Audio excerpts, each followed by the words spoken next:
the issue we're talking about is very serious. The Islamic Institute of Civil Justice, or what we're calling Sharia courts, has been heralded by proponents as a multicultural way of determining personal and family disputes for those who choose to abide by Sharia law in Ontario, Canada.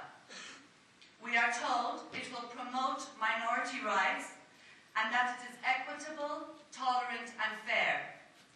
We are told that if it is not established, the Muslim minority will be marginalized and discriminated against.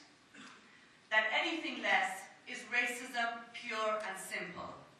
This is not the case. Deceptively sugarcoating an Islamic court in civil rights terms cannot and will not conceal the stark realities of Sharia law and its regressive implications for human beings and Canadian society. To begin with, Sharia law is inherently unjust and unfair, even if it's only being implemented in the area of what some are calling mundane civil disputes. In fact, discriminatory family and personal status codes are important pillars in the oppression of women in Islamist societies.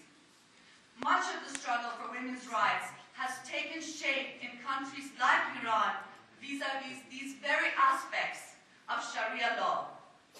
Discrimination and gender-based persecution in areas of marriage, divorce, child custody, and so on are in fact reasons why many women flee Islamist societies and seek refuge in Canada and the West. These so-called mundane disputes have cost many a woman and girl her rights and life in the Middle East and North Africa. Now, it aims to do the same in Canada. Yes, we know, those who avail of the court will choose to do so. It will be completely voluntary. It is interesting how pro-women's choices the political Islamic movement becomes when it is vying for political power in the West. Where are the choices for women and girls in Iran and Afghanistan under Sharia law and Islamic states? Where is it for women living in Iraq and Saudi Arabia? The political Islamic movement is renowned for threatening, intimidating, mutilating, maiming, and killing all those who refuse and transgress. Women and girls are always its first victims. The very sham concept of its voluntary nature becomes clearer when you hear Mumtaz Ali, who spearheaded the initiative, say, and I'm going to quote, "Once the parties have agreed, they will be committed to it by their prior consent. As a consequence, on religious grounds, a Muslim who would choose to opt out at this stage for reasons of convenience would be guilty of a far greater crime than a mere breach of contract, and this could be tantamount to blasphemy, apostasy," end quote. The penalty of which, by the way, is execution under Islamic law in countries like Iran.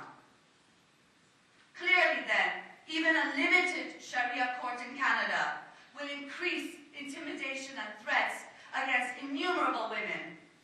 It will open the way for further conquest by this reactionary movement.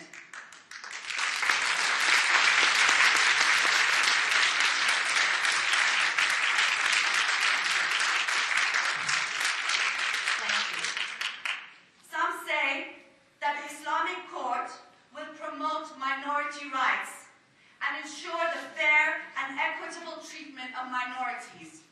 In fact, it is just the opposite. It is discriminatory and unfair to have different and separate systems, standards, and norms for different people.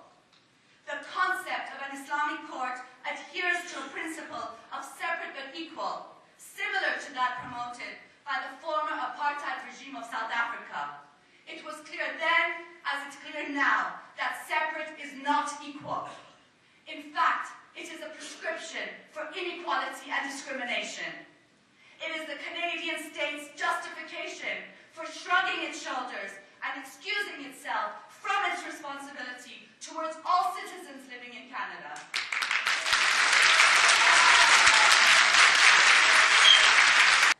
There is a real contradiction between multiculturalism and cultural relativism on the one hand, and individual rights on the other. The Canadian state is duty-bound to defend the rights of all human beings living in Canada equally, oftentimes despite differing opinions and beliefs, even if it's the individual's beliefs. Just as it intervenes when a woman refuses to press charges against an abusive spouse, just as it intervenes when parents abuse their children. Every day, the state intervenes to protect people, not because it likes to do so, but because civil society and established norms force it to do so. It must do so here as well. And there are some that say opposing the Sharia court and Islamic laws are racist. It is not. Opposition to or critiques of and even phobias of ideologies, religions, cultures, laws, or political movements are not racism. Islamophobia is not racism. Only phobias against people because of their race is racism. It is only under the New World Order's multiculturalism that Islamophobia has been increasingly and deceptively given legitimacy as a form of racism. The political Islamic movement labels it such only to silence those who critique it or stand up to it. In fact, it is racist to create a Sharia court. It is racist to discriminate against so-called minorities and deny them universal and equal rights and standards, and the secularism fought for and established by progressive movements throughout centuries. It is racist to justify and ignore violations of civil rights and misogyny under the pretext of multiculturalism. It is racist to deny citizens equality before and under the law. It is racist to create separate legal, social, cultural, religious systems for people deemed different. Enough is enough. The Sharia court in Canada is an extension of that movement that stones women and hangs apostates from cranes on the streets of Iran.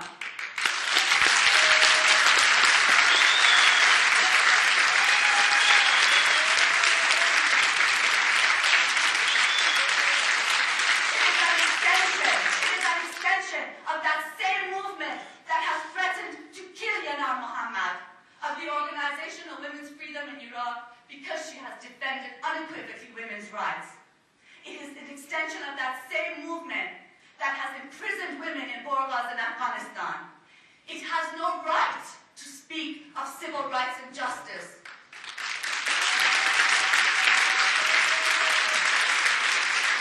It is itself a pillar of injustice and rightlessness in the world today. A Sharia court in Canada, no way, no how. We will not allow it. Enough